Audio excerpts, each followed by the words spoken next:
जवानों को और हमारी बहन बेटियों को जिस तरीके से प्रताड़ित किया जा रहा है, जिस तरीके से अपमानित किया जा रहा है, जिस तरीके से उन पर अत्याचार हो रहा है, उसके विरोध में हरियाणा के गांव-गांव में लोगों में नाराज़गी है। बहुत गुस्सा है हरियाणा के गांव-गांव में।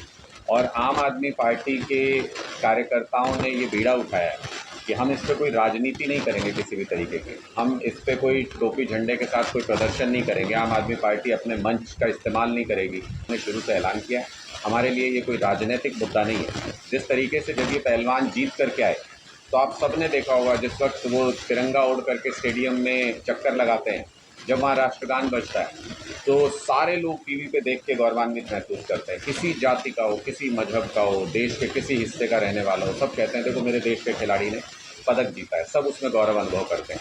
प्रधानमंत्री जी भी बधाई देते हैं इनको जब ये जीत करके आते हैं।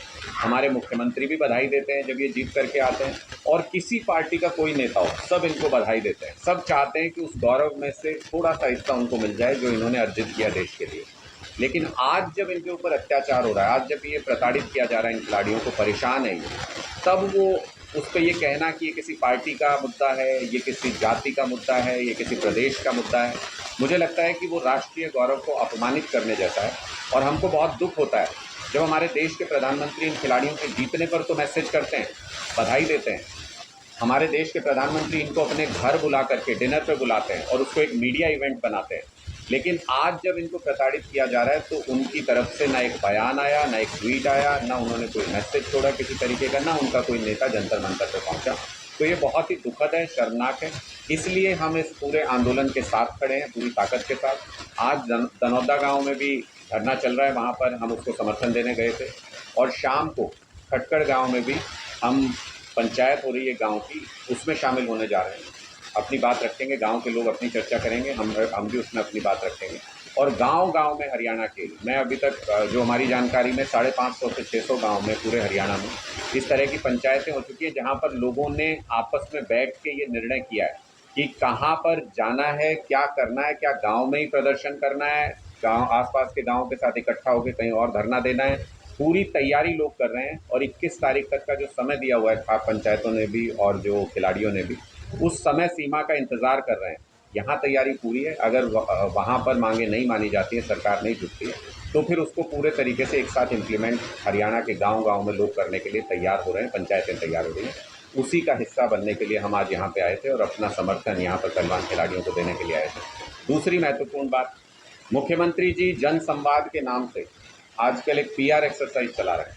अलग-अलग डिस्ट्रिक्ट में जाते हैं, वहाँ पर बहुत ही रेस्ट्रिक्टेड एंट्री के साथ अपने कार्यकर्ताओं को इकट्ठा करते हैं और पासेस बना के बाकायदा एंट्री नाम से कर करके अपने कार्यकर्ताओं को अंदर आने देते हैं, जनता को अंदर जाने नहीं देते हैं, जनता को उनके वाजिब सवाल पूछने नहीं देते हैं। तो इसलिए आम आदमी पार्टी ने ये फैसला किया है कि अब मुख्यमंत्री आगे जहाँ भी जनसंवाद के लिए जाएंगे, अभी तो वो कल परसों सिरसा की तरफ जा रहे हैं, कालावाली और डबवाली की तरफ जा रहे हैं, तो वो जहाँ भी जनसंवाद के लिए मुख्यमंत्री जाएंगे, आम आदमी पार्टी के कार्यकर्ता भी जनता का हिस्सा होने के नाते बहुत ही सभ्य तरीके से उस कार्यक्रम में शिरकत करेंगे और जनता के जो वाजिब सवाल हैं वो मुख्यमंत्री से पूछेंगे। ये जो सरकार की सुनियोजित पीआर एक्सरसाइज है, अब ये नहीं चलने दी जाएगी कि बीजेपी के कार्यकर्ता सवाल पूछेंगे और बीजेपी के मुख्यमंत्री जवाब देंगे। जग हंसाई तो उसमें भी बहुत हो चुकी है उनकी, उसमें भी बहुत लोग मजाक उड़ाते हैं, हंसते हैं उनके जनसंवाद में जैसे वो बातें करते हैं। लेकिन अब जो जनता से जुड़े हुए असली मुद्दे हैं उनके ऊपर सवाल पूछा जाएगा। अगर वो सिरसा में जाएं और उनसे ये ना पूछा जाए कि उस इलाके में ड्रग्स का, नशे का कारोबार लगातार क्यों बढ़ता जा रहा है, उनकी सरकार क्या कर रही है, तो वाजिब सवाल नहीं होंगे, फिर इसका मतलब पीआर एक्सरसाइज हो गई। अगर उनसे ये ना पूछा जाए कि जो फैमिली आईडी के अंदर जिस तरीके से घोटाला हुआ, जिस तरीके से सारे फैमिली आईडीज गलत बना के लोगों की पेंशन काट दी गई, वो क्यों हुआ, कब तक दुरुस्त होगा, लोगों की क्या गलती है उसमें, उनको क्यों भुगतना पड़ रहा है, तो फिर वाजिब सवाल नहीं होंगे। अगर उनसे ये ना पूछा जाए कि प्रॉपर्टी आईडी के नाम पे सिरसा में लोग अभी धरना भी दे रहे हैं लगातार और पहले भी बहुत परेशान हुए, हर शहर में परेशान है, वहाँ पर उसको ठीक करने के लिए कुछ क्यों नहीं किया जा रहा, उसके लिए लोगों को क्यों भुगतना पड़ रहा है, तो फिर वो सही सवाल नहीं होंगे, फिर पीआर एक्सरसाइज होगी। इसलिए अब ये जन संवाद जिसको मुख्यमंत्री ने इसलिए शुरू किया था कि लोगों से चर्चा कर सकें, लोगों के बीच में जा सकें। आम आदमी पार्टी ने ये बीड़ा उठाया है कि उनके इस कार्यक्रम को अब सही में सक्सेस कराना है, इसको सही में जन संवाद बनाना है और जनता के जो मुद्दे हैं वो उनके जन संवाद में पूछे जाएंगे। हम बार बार फिर से आपके माध्यम से ये कह रहे हैं कि आम आदमी पार्टी के कार्यकर्ता किसी तरीके का कोई विरोध करने नहीं जा रहे हैं मुख्यमंत्री का, किसी तरीके से उनके कार्यक्रम को डिस्टर्ब करने नहीं जा रहे हैं। उनके कार्यक्रम में जाएंगे और जनता से जुड़े हुए, जन संवाद चूंकि है तो जनता से जुड़े हुए वाजिब मुद्दों पे सवाल करेंगे। मुझे उम्मीद है कि मुख्यमंत्री सभी लोगों का स्वागत करेंगे अपने कार्यक्रम में और उन मुद्दों पर उनका सामना करते हुए सही तरीके से जवाब भी देंगे। आपकी कोई सवाल आपको लगता है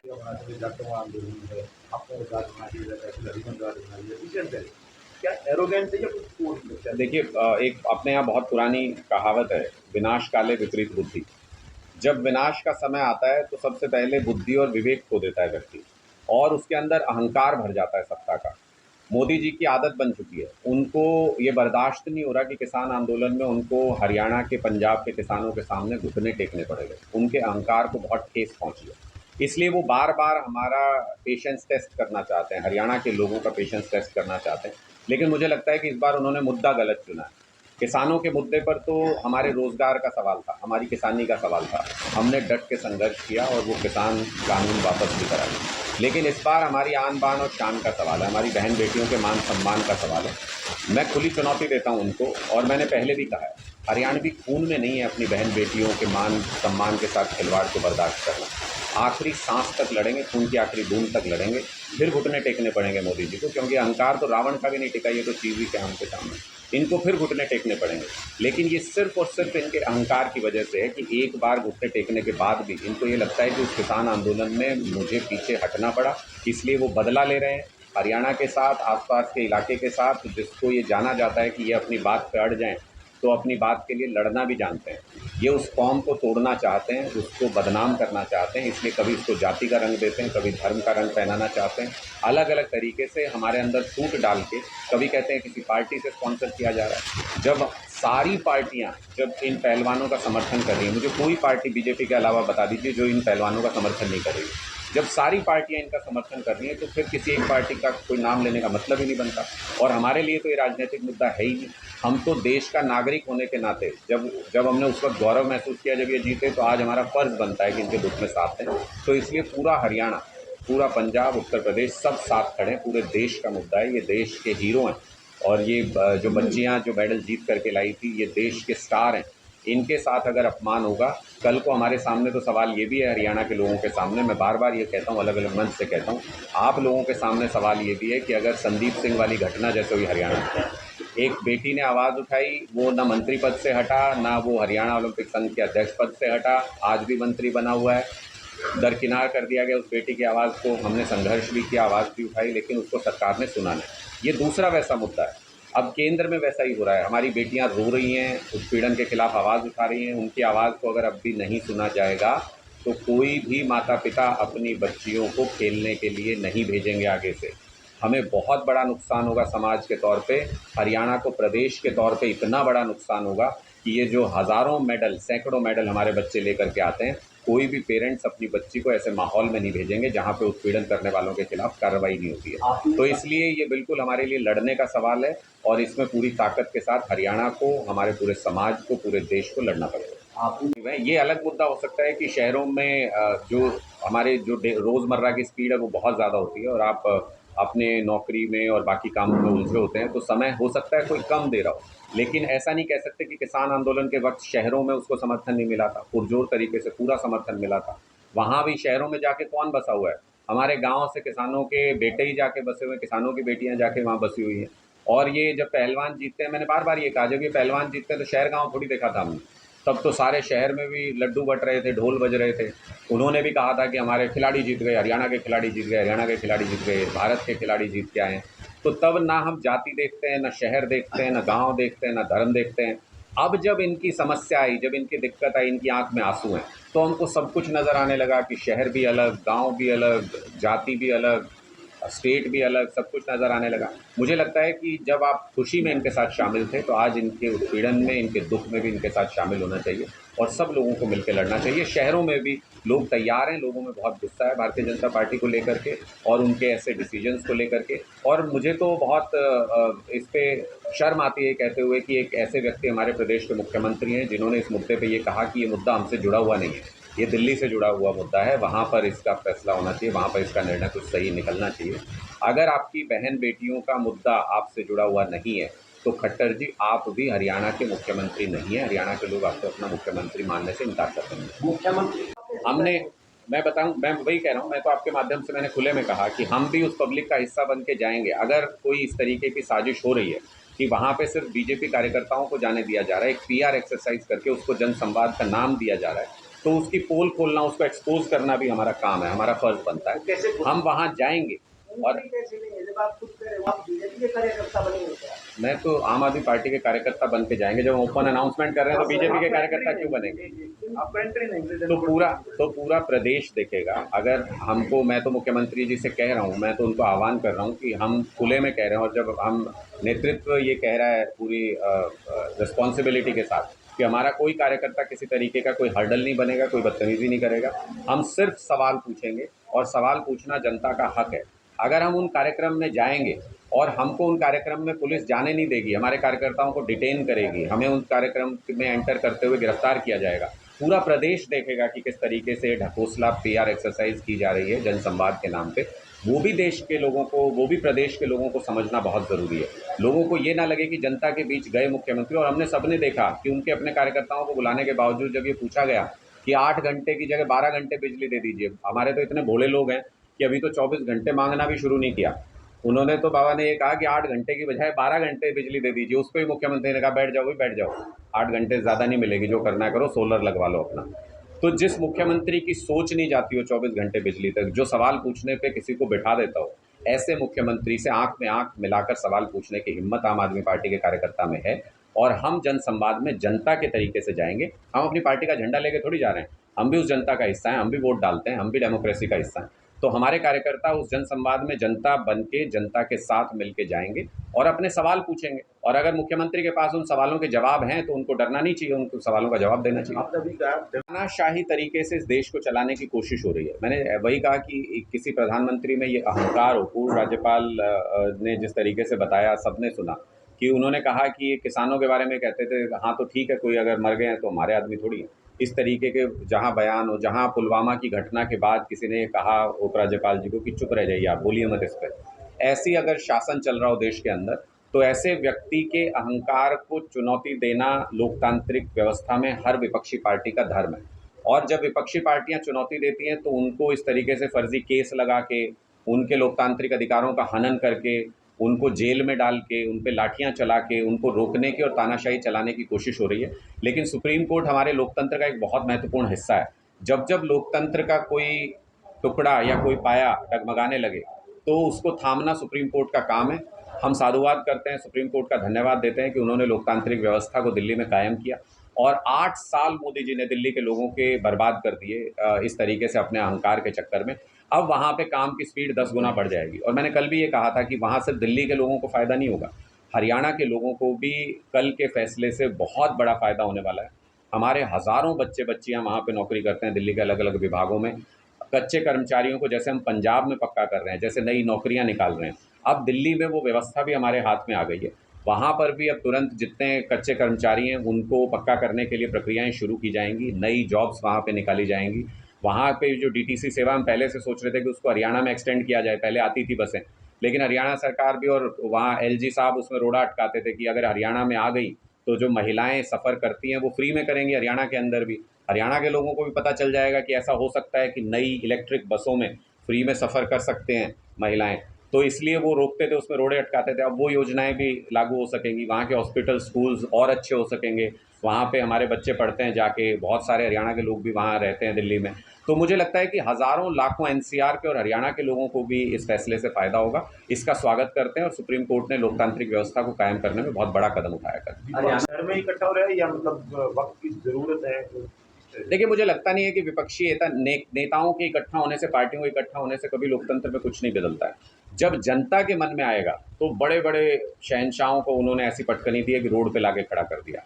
तो हमें जनता के साथ गठबंधन करना है, हमें जनता के साथ अपने विचार मिलाने हैं। आम आदमी पार्टी का ये स्पष्ट मत है कि पार्टियों के गठबंधन से और नेताओं के गठबंधन से करके मोदी जी को हटाया जा सकता है, बीजेपी को हराया जा सकता है, ऐसा सोचना बेमानी है। लोगों के साथ गठबंधन करके, लोगों को अपनी योजनाएं समझा के, अपने विचार से जोड़ करके, जिस दिन वो त्रस्त होंगे भारतीय जनता पार्टी से, उस दिन ये नहीं देखेंगे कि सामने कौन खड़ा है, वो सिर्फ ये देखेंगे कि कौन टक्कर दे सकता है इनको।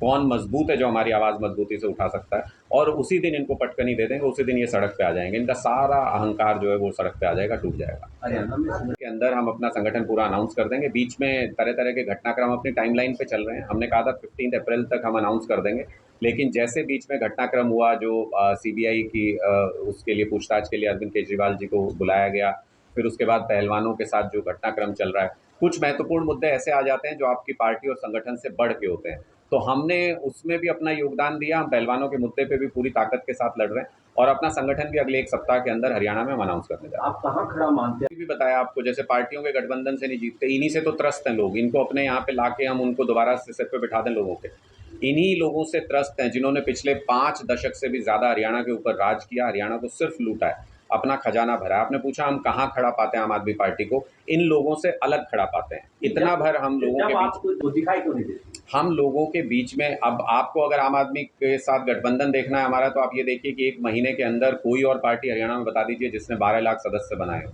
आम आदमी पार्टी ने जब अपना सदस्यता अभियान शुरू किया तो हमारे साथ 1 महीने के अंदर 11,77,000 लोग जुड़े, और पूरी तरह ऑथेंटिक उनके मोबाइल पे कोड आया, वो कोड उन्होंने हमारे साथ शेयर किया, सारा कोड फीड हुआ हमारे डाटा में। एक-एक व्यक्ति के मोबाइल नंबर, उसकी सहमति समेत, उसके कोड समेत हमारे पास मौजूद है। तो 11,77,000 लोग किसी पार्टी ने 1 महीने के अंदर अपनी पार्टी से जोड़े हों, ऐसा मुझे हरियाणा के इतिहास में नज़र नहीं आता। तो लोग तो हमारे साथ खड़े हैं, लोग हमारे साथ खड़े हैं, और लोग इंतज़ार कर रहे हैं इस बात का कि हम सही तरीके से अपनी नीतियों को गाँव-गाँव जाके पहुँचा पाएँ। हम उस कोशिश में लगे हुए हैं, और जैसे ही संगठन निर्माण होगा हम गाँव-गाँव तक अपनी बात पहुँचाएँगे। तो हम दूसरी पार्टियों की तरह नहीं है जो आपस में लड़ते रहते हैं, एक की लिस्ट दूसरा रिजेक्ट कर दे, दूसरे की तीसरा रिजेक्ट कर दे, और सालों साल निकल जाते हैं, संगठन नहीं बनता। हम एक मजबूत संगठन अनाउंस करने जा रहे हैं जो लोगों की आवाज़ बनेगा, और हरियाणा में 2024 में आम आदमी पार्टी को सत्ता में ले जाने का काम करेगा। आम के लिए मैं अगर भारतीय जनता कोई अगर भारतीय जनता पार्टी का सदस्य आम आदमी पार्टी के साथ जुड़ना चाहता है और हमें मेंबरशिप का कोड देता है और कहता है कि हाँ मैं जुड़ने का आप इच्छुक हूँ आपकी पार्टी के साथ, हम उसका स्वागत करते हैं।